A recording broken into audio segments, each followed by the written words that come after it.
Well, hi everyone. It's great that you could join us today at the RELEASE ticketing webinar. So welcome. Great to have you on board as you guys sort of start popping through this little session. Now, if you haven't interacted with me before or seen me on our YouTube clips, my name's James. I head up RELEASE education and learning. At the core of it, to help you be an incredible creator and self-learner at RELEASE. And so, hi, it's great that you are with us. Now, before we begin, I just want to make sure that we acknowledge the traditional owners of the land in which I'm doing this webinar from, and that is the Awabakal people, and pay our respects to all elders past, present, and future. Now, at the core, our RELEASE webinars are really here to help you be an incredible self-learner. Now, the goal is really, we want you to be a creator in RELEASE. It's an incredible platform which can help you bring your fundraising ideas to life. And really, we want to help you learn it really well and be a great creator on this. Through our webinars, you're going to have a few little tips and tricks from myself as we go through, but they're also a really good opportunity for you to ask a bunch of questions around the features that we do. Now, we're going to be doing a few things today. So I've got a couple of screens that are going on. So if you see my eyes move from either end, you kind of know why. But we've got a cool little plan ahead of us today in this webinar as we sort of launch out our feature in ticketing. And first of all, we want to sort of demo it a little bit. And we'll do that two ways. One of the ways we'll do that is I'll take you through some basics in the environment, but we're also going to have a look at how we can utilize some sort of more specific use cases as well, which I hope will be sort of helpful for you. Now, on that, we've got a couple of options around this. The first off, if you want to interact with us today, we'd love you to ask some questions. A great way you can do that is use the Q&A feature that is in your webinar, and you can ask us questions. We've got Kylie, Helga, Chantel on there ready to answer them, and we'll save a few for our Q&A time as well. We've also got an option for polls. So if you do just want to contribute on those, they're a great opportunity for us to sort of learn some things around that as well. Hey, Marina, welcome. We really encourage you to use the polls as much as you can as well. It really gives us some great insights. So that's kind of some of the things around what we're going to be doing today. But why don't we kick off with our first poll? Let me activate it quickly. Because at the core of it, one of the things I want to do is understand a little bit where your experience with ticketing has been so far. So I'm going to launch this poll. You guys can vote. I'll see the answers and I'll launch them a little bit later on as well. So if you can tuck in there, little poll should be coming up. Vote around that. The question really was, have you already tried out tickets in RELEASE? And there's three options. Yeah, you've already launched a campaign for them, or no, we've just sort of been playing around a little bit, or no, we've been waiting for this awesome webinar to sort of happen. So it's kind of amazing. A lot of you at the moment actually have been waiting for this webinar. You haven't played with ticketing so far. So that's going to be great. You're going to learn a bunch of stuff that's going to come around there. We also want to look at sort of what are you looking to use ticketing for when you start as well. We're seeing that it's a big one. 75% of people are looking at ticket sales for events and gatherings, which I'm assuming is going to be a really great, huge use case for you. But others have got registration for peer-to-peer events as well. That's some good ones. If you want to submit any sort of more, feel free. But that kind of gives you a bit of an understanding of where your experience with ticketing is so far.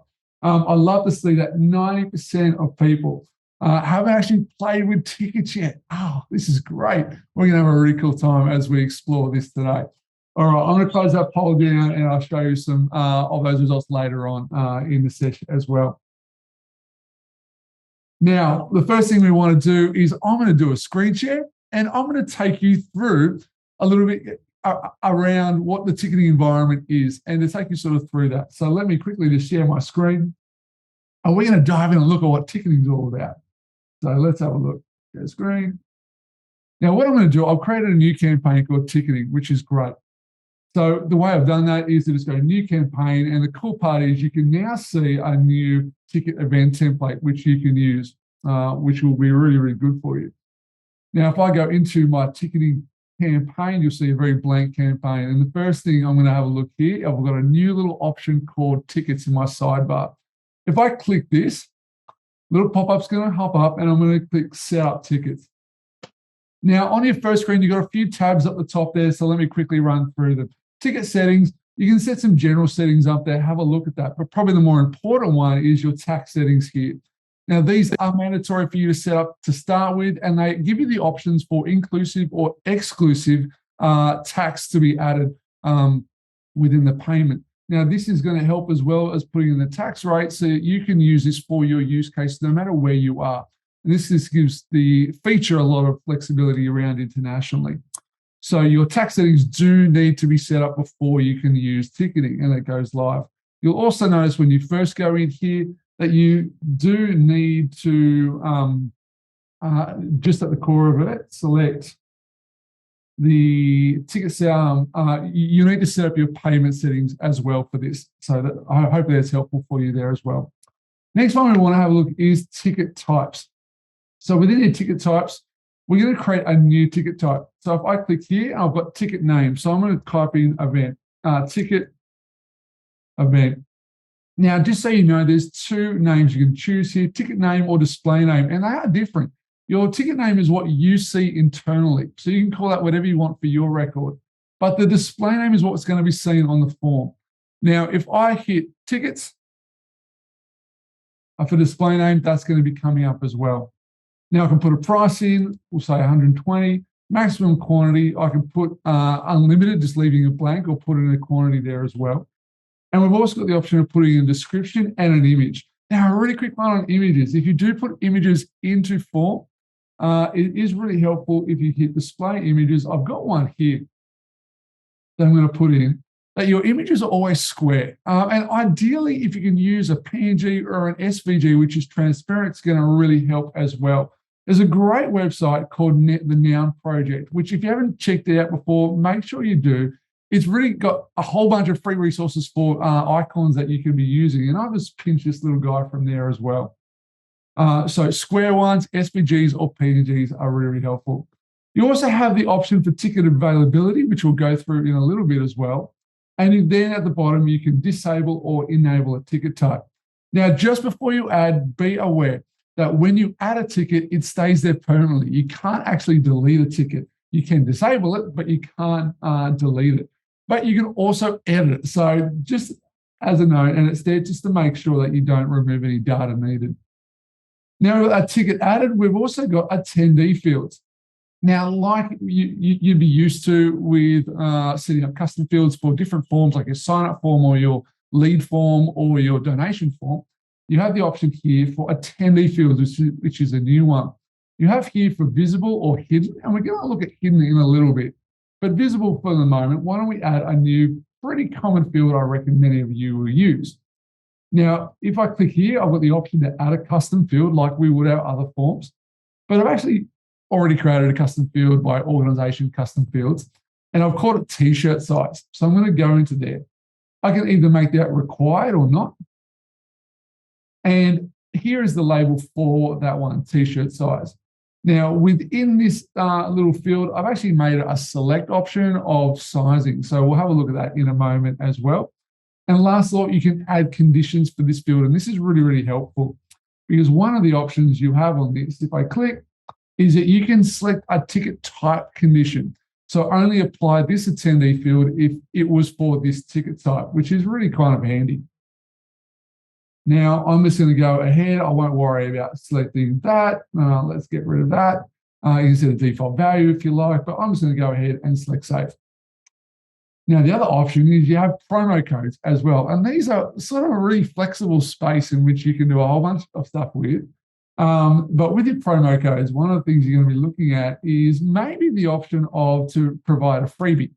So you may have one client that, you know what, the quickest way to give them a 100% discount, such as a free ticket for that, is to give a promo code. So I'm going to say James, we'll do it capitals, James ticket. We'll call that code. And I'm going to say the percentage is 100%. and I'm going to limit that to one. So James can only use that promo code once, and I could email James that, and he could use that and get 100% discount.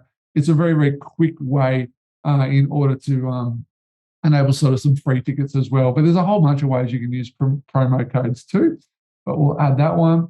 And lastly, we have ticket form. Now, this is a really interesting setting that we have here because there are actually two ways to set up a ticket form. Let's quickly have a look at Pages and I'll show you how. If I go to Home, within Pages, you'll see here that we have a new ticket form. Now, this is actually a ticket form block.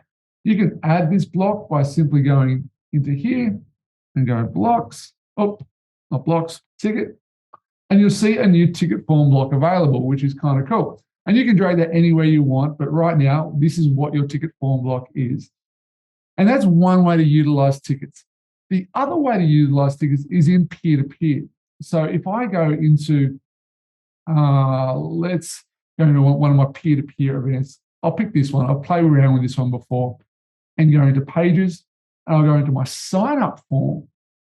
I can now activate tickets on my sign-up form by simply going into the settings, under here, tickets, and here I have the ability to actually configure all the tickets available within a sign-up form step.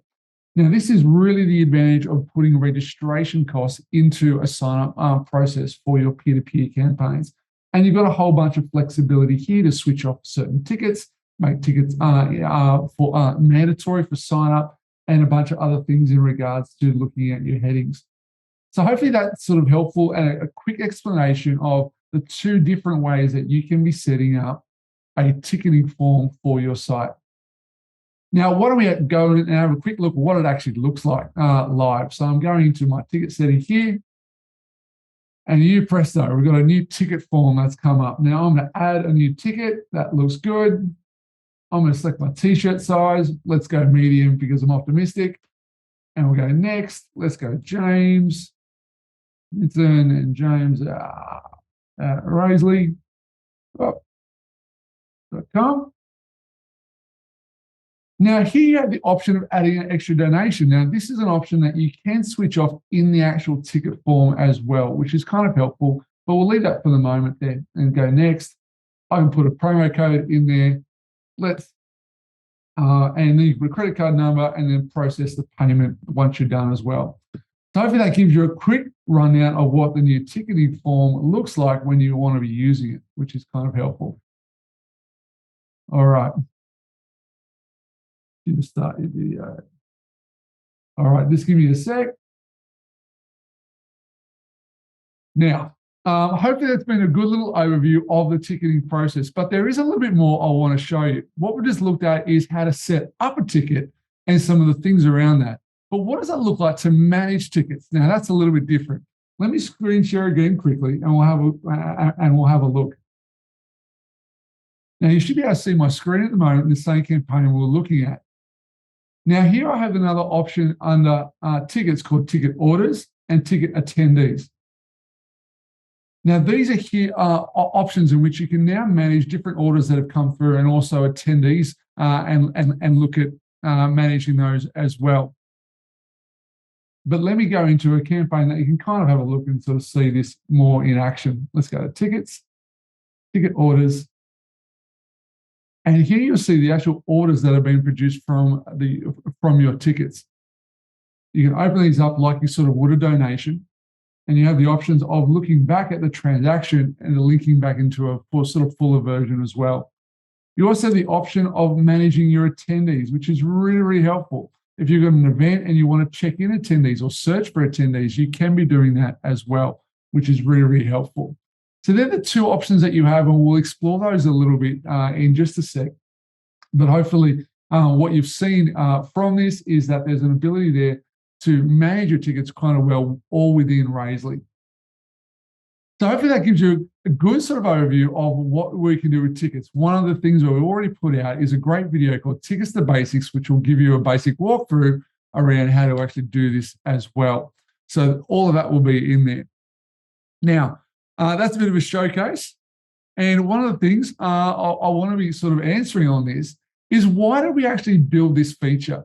Why is this a new feature that we wanted to release within Raisley? and how's this going to sort of really help you bring your fundraising ideas to life. At the core of it, we built this because we really see that we want every charity to have the option, no matter what their size or their budget are, to incredible solutions to bring your fundraising ideas to life. Raisy's got a real heart to see your cause move out, and so to provide you the functionality that's going to help you take your campaigns further is really what's on our heart. The advantage of ticketing is completely free. It comes with all the support that you're going to need as well that will come with any other feature that we have within Raisley. We're really, really proud of the feature, and hopefully it's really going to help you sort of solve some sort of ticketing dilemmas that you may have had with maybe other providers you've been using and things like that. One of the great features that I did hear about recently was that the great thing about Raisley is that if you are organizing an event, you do not have to wait for the attendees' funds to be dropped into your bank account post-event. Within the Raisley, all the funds will go through just the same as any other transaction would as well, which is really, really helpful.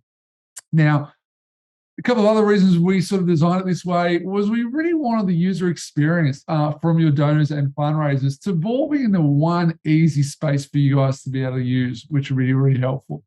The thing I like about that is that you don't have to go elsewhere and take them on a different journey for different things. So it's helpful for you to manage, but it's also helpful for the user to be able to walk through it nice and simply in the one platform. So that was another reason we sort of love it and use it. But there's been some really big changes in regards to how we actually sort of look at transactions in Raisley. And one of the major changes that has happened is that we no longer just have donations as a transaction, but now we have ticket orders as a transaction. And because of that, we've had to sort of divide some things out a little bit. So what you see is some wording changes. Overall, what you'll see is that Raisley processes transactions, and that's either now going to be a donation or it's going to be a ticket. And that separation is new, which has meant some of our data fields have needed to be updated as well. Now, you can find all those updates in our data fields explained cheat sheet, which you'll see them all there. But that's kind of one of the sort of major things that has been happening on the back end, just so you need to be aware of. You now have your ticket orders and you have donations, and they're both transactions. So that's one of the things that has been changing to our data. The other side as well is you now have a new message. You have a new message called order confirmation, which now, instead of a donation receipt, you get a order confirmation. Now, an order confirmation, if someone has done a self-donation as well, will be the only message that that person receives. They won't receive both a donation message and an order confirmation. They'll just receive an order confirmation. But the order confirmation has some really cool things on it. It will actually give a little table to show them all the items that they have purchased, all their ticket items as well, and also give you the flexibility to add that PDF receipt there as well. So make sure you go into messages, check out that little order confirmation message, and choreograph it and configure it to make sure it's representing your brand and going out there as well. So there's been some sort of reasons behind why we did ticketing. We're really proud of it. We love it. And we're really hoping to see you use it a lot for your future campaigns and some of the changes that have happened around ticketing as well. Now, I'm going to pause it there because we've got a couple of questions that have come on through from the team. And hopefully you've been able to utilize the Q&A space. But from all of that, if you have any questions, we'd really encourage you to go in there now, go into the question, go to the Q&A panel, put up your question, and I'll have a look and see whether I can answer some of these as well. Now, lovely Sally put in, what is the best way to manage table bookings? That's a really, really good one, Sally. I'm going to get that in a little bit. Chantel has got some really cool stuff in here that we want to share. Table bookings, I want to get to in a bit with a use case. We've got a use case that kind of can help that a little bit, but you've sort of got to realize that one of the nice parts with Raisley, it's so flexible. You can almost do anything on it. So you've got to sort of work out a few different solutions and find which one's the best for you. In short, what I recommend for table bookings of, say, groups of 10 is you'd have a single ticket, and that single ticket represents a group of 10 or a table. But there's little things that we might want to be doing around that as well. So I'll get back to those in a bit. Now, another question was, can a ticketing page be made within an existing campaign? I use Rosie for our charities website. Would love a ticketing option within that website as well. Best thing, absolutely you can. I love that Chantel's already on this. She's already put in the answer for that. Yes, you can. You can just add a ticketing form to a new page. Really good one as well. Can you embed a ticketing onto one? Currently, we can't do embeds. They don't sort of work yet. What kind of payment method available for tickets in Hong Kong? Stripe, PayPal, and offline payments. I'll leave that one, if we can, to Chantel or Kylie to sort of look at what the options are at the moment. Stripe is an option, I would say, for that one, but we'll get the guys to look at that.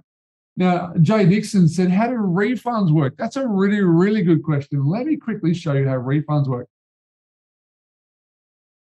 As you can see my screen here, I can just go to ticket orders.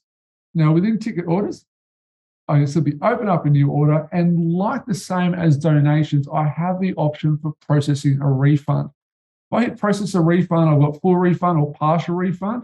Really cool feature is if I hit a partial refund, it'll break down the actual transaction items. So I can now look at this as a single ticket to refund or a single donation to refund. And you simply just click that and it'll default as that. But you also have the option of actually choreographing that amount as well.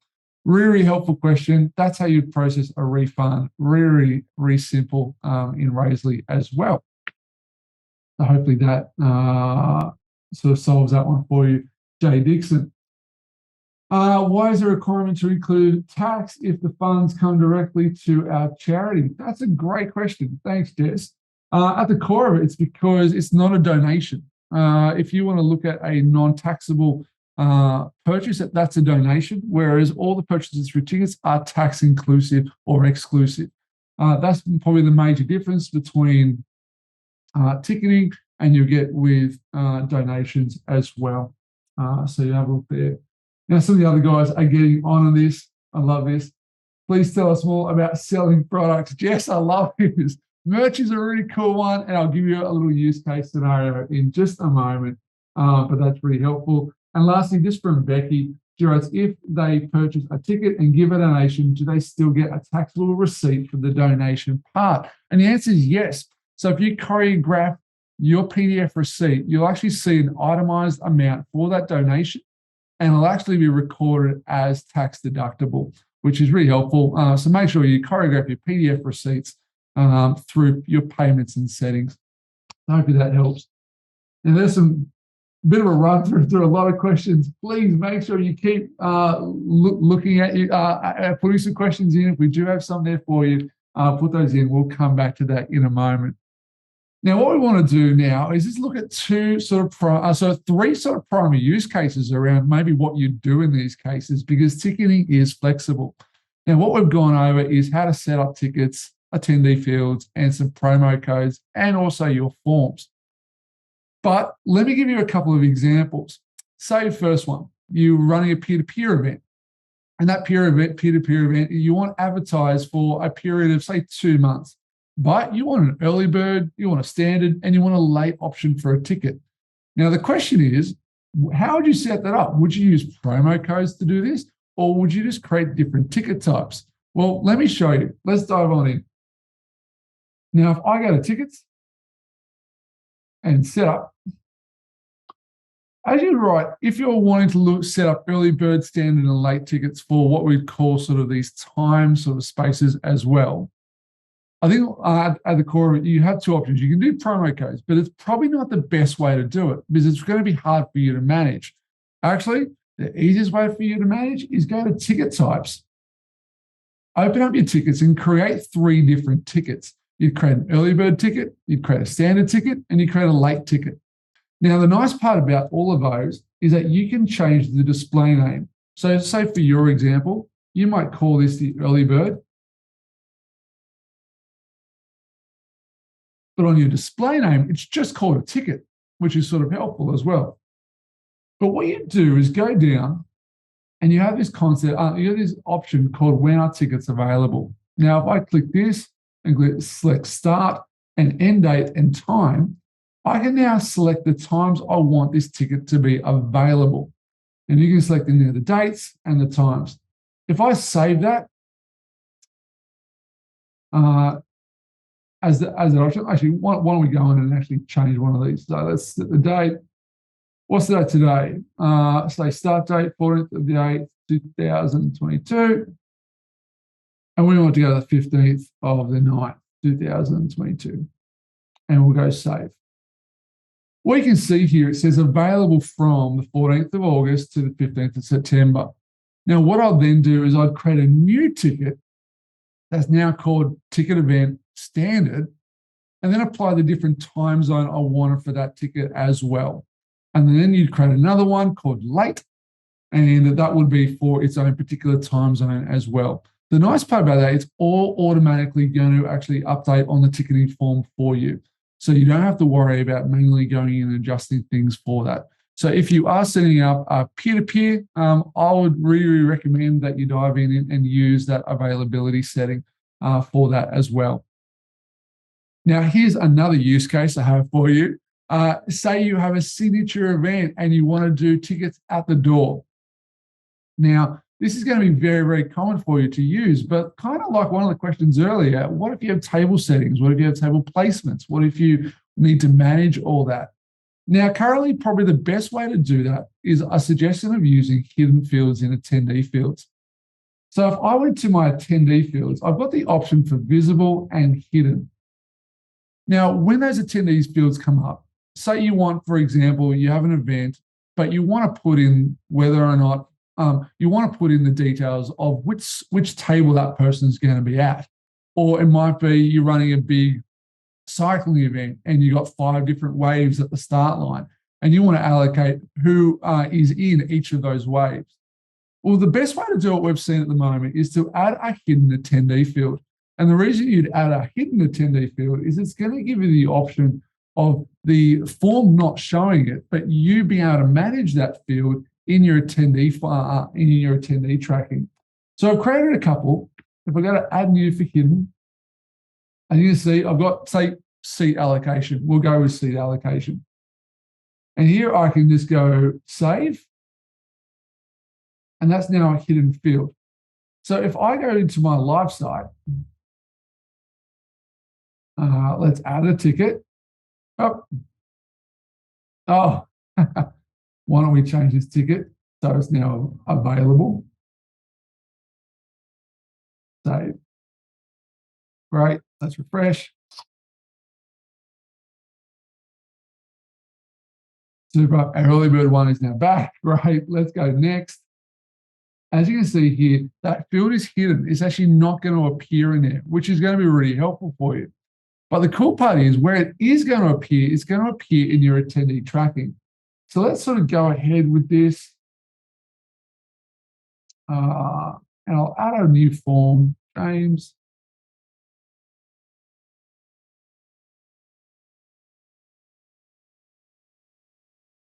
Donation. Cool. I'm just going to paste in. There we go. Process payment. Now we're getting a ticket that's gone through. What I want to show you quickly is how you then go into attendees.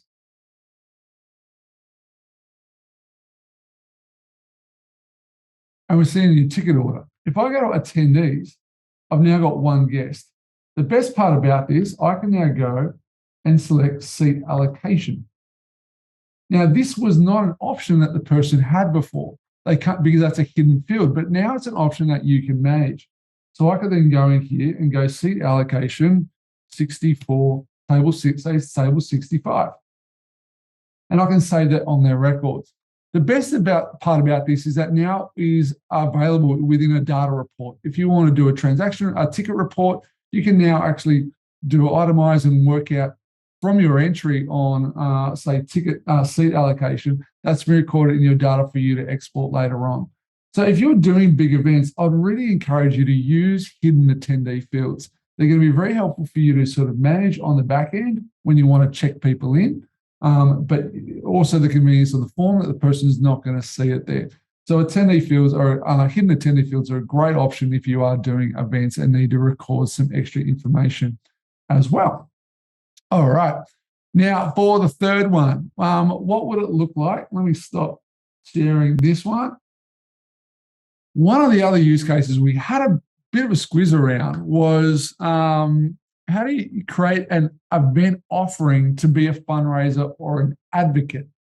Now, we know that sometimes what you're going to want to be doing is instead of inviting people to a peer-to-peer event and say, our primary invitation is for you to fundraise, what you may want to do is a softer ask. You may want to go, hey, do you know what? We've got this great event going on. Would you like to participate in the event? Now, what you also will want in that, though, is you want an opportunity to see whether they're interested to fundraise as well. So it's kind of sort of reversing the normal concept of a peer-to-peer engagement. It's just saying, do you know what, instead of, hey, join us for this fundraiser, we're saying, hey, join us for the event, and would you like to fundraise? And the question is, how would you do this? Well, it's relatively easy. At the core of it, we would set up our ticketing campaign, which had an option for someone to select a box and then it would send them a message. So let me show you quickly kind of a little bit what we'd do in this case. Now I'm going to go to setup and I'm going to go to attendee fields. Now I've created a custom field that I want to be visible in my attendee field. Now I don't have to put this in attendee field. I could also put this in the user field, which would first come up as well. But I'm going to put it in attendee fields. We'll go with that. But here, instead of t-shirt size, because I don't want t-shirt size, I'm going to go add new. And I'm going to call it fundraising interest. Now I'm going to save that and show you from the back end what I've actually created in custom fields. So here in my custom fields, I've got the option for tickets, which I can create my custom fields off here. And I've got fundraising interest, and I've made this a checkbox. Now, the best part about this is that if someone ticks it or doesn't tick it, it's still data I can now use. And I can use that for all sorts of purposes. So let me save that. I'm going to go back into my campaign and go into tickets, set up attendee fields, and let's confirm that there I've got fundraising interest. Now, what I would do is I would actually have the default as checked, right? It's just going to give you probably a little more people who are going to come in which you can provide them an invitation to fundraise. So let's have a look at our form again. Now that we've saved that. Here we go. I'm going to click my ticket. Fantastic. And now I've got fundraising interest. Now you can create your own message and description that goes along with that. But if someone ticks this and goes next, well, that's going to be data that's going to be stored in there. And so that's where I go to the next phase. And the next phase really at the core of it would be to go into messages. Now, the great part about here is you do have an option for many messages, but I'll create a new message, whether that be an SMS or a text message. And I'll condition it down to those who have ticked that custom field. And the invitation at the core of it is, hey, that's great that you showed some fundraising interest. Would you like to actually learn more about this? What you can do with your message is all sorts of different things. At the core of it, what you could do is create a very simple link using their access token. That if they clicked on that, it'll automatically go into their account to the sign up form page. And all they need to do is just go through the sign up form like normal. Without filling any details, because all that information will be brought through because you've linked it from their message. And straight away, you've created them a fundraising profile by them just clicking 3 times after that offering. Now, that's a kind of an interesting way to sort of look at ticketing, all right? You're trying to manipulate the things that are available for you within Razy, that is messages and custom fields and data that you can capture to create a bit more of a holistic journey. That's a little bit what we hope that you do with tickets, that at the core of it, you're trying to look at what is the problem we're trying to solve. And from that, what's the best way to utilize the tools within Razy to make that happen? And so I would encourage you to do it that way. It's a cool little feature, and it also allows you to look at how you can use your email marketing as a second ask option to help people go further.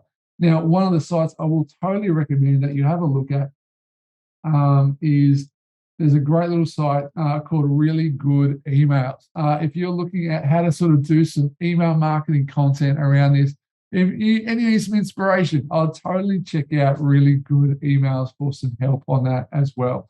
Totally recommended. Marina, who heads our marketing team at Raise, sent this over to me the other day, and I'm a huge fan of email. So it's a great little space for some inspiration to help get you on your way as well. So there are some use cases around ticketing. I hope that has been a little bit helpful for you to get some inspiration about how you may use ticketing for some different purposes as well. But we know there's heaps more things that you could do around ticketing and the use cases that you have. So a couple of options now. First option would be, if you want to put in our question and answer time right now, some ideas around what are you looking to do for your use case in ticketing? Put that up there. We might be able to address some of those right now in our Q&A session. But I'm also in a moment just going to invite you to submit your use cases. I look after a whole bunch of YouTube content, and it would make my heart's dream and heart's delight to be able to do little short videos and explaining how to solve your use case that around ticketing. Now, I'm not making any promises. I can't solve all of them, but I reckon I can give a few of them a good crack. So first off, let's do a Q&A, and then the second one, I'll show you how you can submit some use cases to me via YouTube. So Q&A, what have we got here? We've got a few more sort of coming down as well. Let's look at some Q&A sessions. If you do have a question, do go in there. Our team is all over it. They are going nuts in this, which is really great. I think most of the team have looked. Jonathan Barge asked this: what does a ticket look like to an end user? What do they receive? Does it have a QR code, for example, to check out the event? It's a really great question, Jonathan. At the core of it, what it looks like is an order confirmation receipt. So my encouragement, first off, is go into your messages, look at the order confirmation, and send yourself a test. What you're going to see there is what they are going to receive immediately after they've actually purchased the ticket. Now, what do you want that to be? Now, at the core of it, it is a receipt. It is showing what they've purchased, and you do have the options to attach a PDF. But what about a ticket? What do you do on that? Now, currently, Raisely doesn't have a feature to create an independent ticket that they can maybe scan at the door and stuff. Now, we can totally add that as a feature that if you want to look at that, and we can possibly look at that with our engineering team around what that would be. But there are a few ways to skin the cat. Can I give you one of my favorite ones? Best thing would be buy some flowers or buy a bottle of wine or buy a gift for one of your people in your design team. Or if you don't have a design team, maybe find a friend who is a designer that could do it for you. Because you can use incredible programs like Photoshop and InDesign from Adobe to use mail merging for. So really what you could do is you could design a really good looking ticket that's in Photoshop.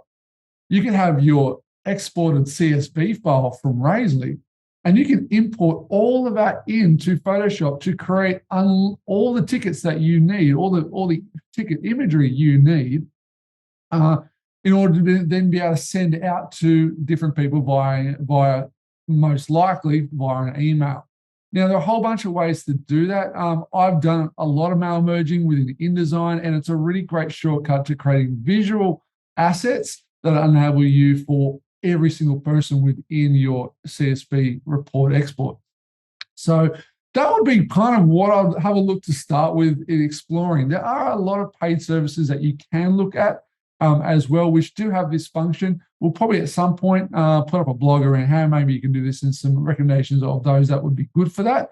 But my encouragement would be a little bit, see if you can find a design friend or a designer in your team and push them. Say, do you know what? We want to design a good ticket with a QR code. I've got a CSV report here with all these tickets. Could you produce something for us? So I'll totally be looking at that as well. Sounds like I'd want more than a bottle of wine for setting that up. John, I love that. The crazy part is it's actually not that hard. It may take designers a little bit to get used to it, but you can do some really cool things with mail merging in InDesign or Photoshop. So I don't know, have a look. It's not too hard, but yeah, check out some design questions as well. I love that Jessica asked, do you have a mobile app to manage check-ins? This came up a little while ago. We don't yet, no. But the good part is the attendee form looks accessible on an iPad. No, it doesn't look like that on a form. Tom and I had a great discussion the other day on whether we'll release an app for it. We're not making any promises at the moment. But again, there are some other solutions you can look for attendee check-in. The best part about Razely is that you can export every piece of data you have from tickets into a CSV. And that's going to be really, really helpful for you. So I'd encourage you to really get into your reporting for this, because you can export that and put it into any other third-party solution for that as well. So, or just use an iPad. I used it the other day. The check-in works really, really well as well. So that's some helpful things that you may have there. Here's a nice one. Can our entrants or P2P fundraisers run their own fundraising events and control their own tickets and link to their fundraising profile? I love this question. I answered this question the other day in our support, and the answer is yes, you can. One of the really, really cool things that you can do is you can actually put the ticketing form into a page like the fundraising profile page. Now, be warned, as soon as you do that, it's available for everyone. So what you can do, though, is you can actually do some cool little CSS tricks on personalization to sort of make the ticketing form only appear for certain fundraisers. Now, what I might do, I've totally got to do a video on it. I'll put it up on YouTube because I answered this the other day and made a quick Loom video for it. But you can do it. And the use case around that I saw was they wanted actually some of their influencers and advocates to have the ability to charge tickets on their fundraising platform. And so, yeah, you can totally do it because there's all the data you need to be able to do it through CSS. Can get a little bit fiddly, but you can do it, and I'll totally do a video. Oh, no, I'll promise in the next week I'll do a video for you for it. I think you're going to love it. Are there other things? Any other questions? Could we use Pearls to send out the tickets? Right. Yes, you totally can. The crazy part, I haven't played with that yet.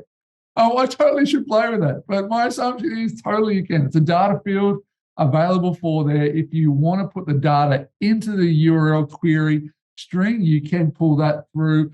No different than what you do with a regular custom form, custom field. I'd check out, if you're not sure how to do that yet, check out our personalization series I released recently on YouTube to understand all about Pearls, query strings, and all of that to be able to do that. But I'll give it a quick test and send you something at the end of this, which will be great. So thank you, Jess. My assumption is totally you can, but I'll confirm and do a video for it. And Judy writes in, I love that. That Chantel's like, yes, yes, Jesse, you totally can. I'm sure you can, right? Okay, Judy also writes, for larger ticketing events, can you do a bulk upload of seat allocations instead of assigning them individually? Yes, is my first punt. Because the great part about Razely is that in your people records, you can actually import a people report, a CSV in that. My question I'd have a little bit is whether or not that report can pull into different transaction items and therefore allocate a seat for that. I think that is a great one that you have there. Yeah, I love it. Kylie James learns this one. My answer is I'm not sure entirely, but it's a great use case. I'm pretty sure we can work out maybe a way to do it. But I'm going to put that down as something post this webinar that I'm going to follow up and chase down and show you how to do. Because I think bulk uploading into attendee fields for different tickets would be something that's kind of cool. Whether the function is there just yet, not sure, but we'll have a look and see what we can do as well. There's always sort of a way around these kind of things there. But yeah, allocating them in bulk would make a lot of sense. All right. Well, feel free to put some questions in there. I'm going to export these and make these public available as well, and make sure we've answered all of them in a little bit fuller detail post this webinar if my answers at the moment weren't maybe as full as they should be. But this is the fun part about new releases, right? We get to look at this and then work out where we take them. So here's my big challenge for you. What happens after this webinar is that we totally upload it onto our YouTube channel. That makes it accessible for many. The advantage of being in the webinar is you get to ask your questions and see it live. But within that YouTube, what is going to be available is an ability for you to submit your use case. And if you submit your use case that you're trying to work out, I'm going to promise you that I'll do a quick YouTube clip on how to do that. And I'll tell you if you can't or if you can't.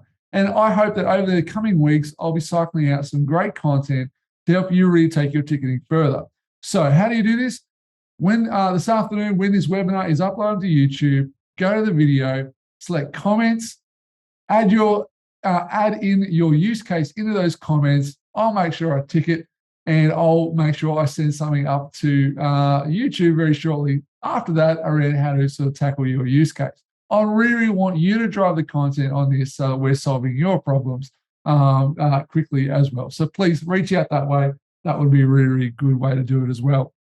Now, I'm going to put up just a quick poll just to sort of know that you're still there as well. And what I'm really, really curious on at the moment is I want to sort of see how you're best learning at Raisely. So where can we invest more for you in your Raisely learning? And there's a couple of options here. We've got support docs or YouTube content or in-person events. My big encouragement here would be if you can maybe pick two answers that you have here. Just really going to help us sort of wait around sort of some of the things that you're enjoying in regards to learning as well. So I'll leave this up a little bit. Support docs are a big one. I love that you want a good support doc. I'll work pretty hard on the support docs. There's still a lot more to do in support docs. So yeah, totally. We'll be there. See those updated all the time. I'm always working on them. YouTube content is still strong. Good on you. I love the YouTube space. I learn a ton on YouTube, so make sure you check that.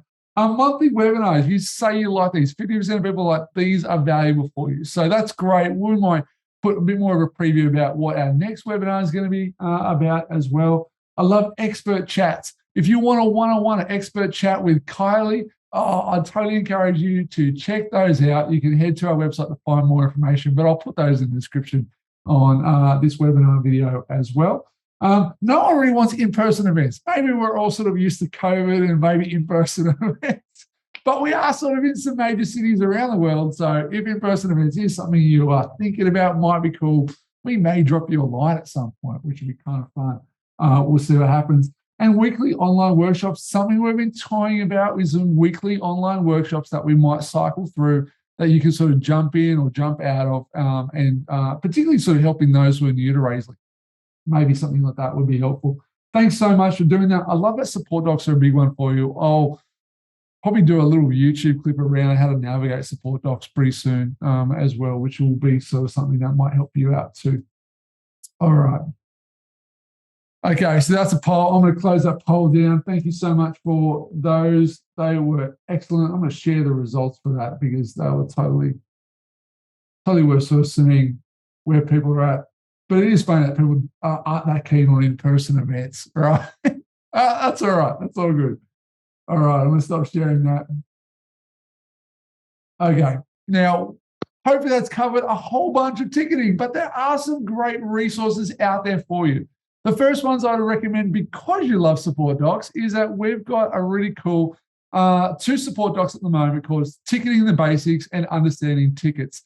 And both those sort of work together to take you deeper with tickets. Now, they will probably be expanding a little bit as the more we are using this feature and supporting you along the way. But they, as a support docs, will be a great place. And you can find those links in the description for this YouTube clip as well, or just go to our support page, support.raisely.com.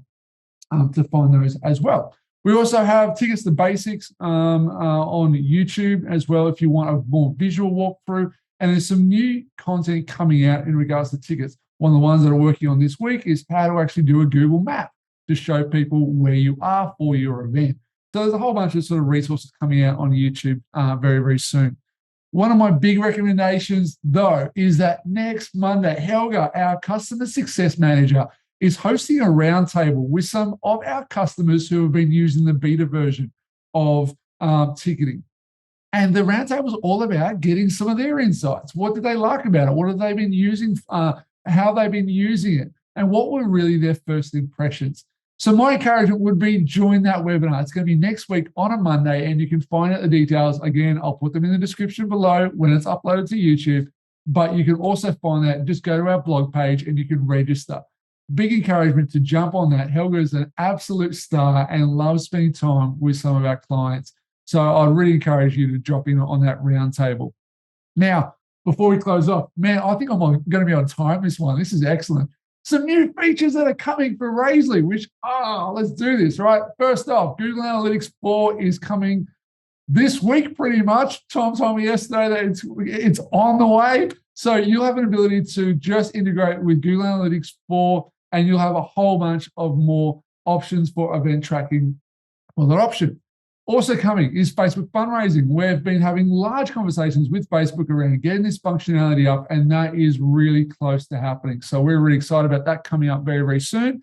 The other one is that 3 new Giving Day templates are on the way. We had a great Giving Day webinar recently. If you haven't watched it yet, go to our YouTube channel. But on that webinar,